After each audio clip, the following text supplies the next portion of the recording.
मी चित्रकार नितीन खिलारे, सोलापूर. पंढरीची वारी म्हणजे स्वर्गीय सुखाची अनुभूती आहे असं मला वाटतं. पंढरीच्या वारीचं जे महात्म्य आहे ते अनेक संतांनी वर्णन केलेलं आहे.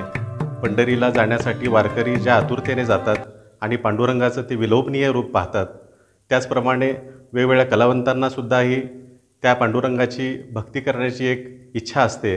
आज मी पांडुरंगाचं हे तैलचित्र साकारून पांडुरंग चरणी हे समर्पित करतो आहे.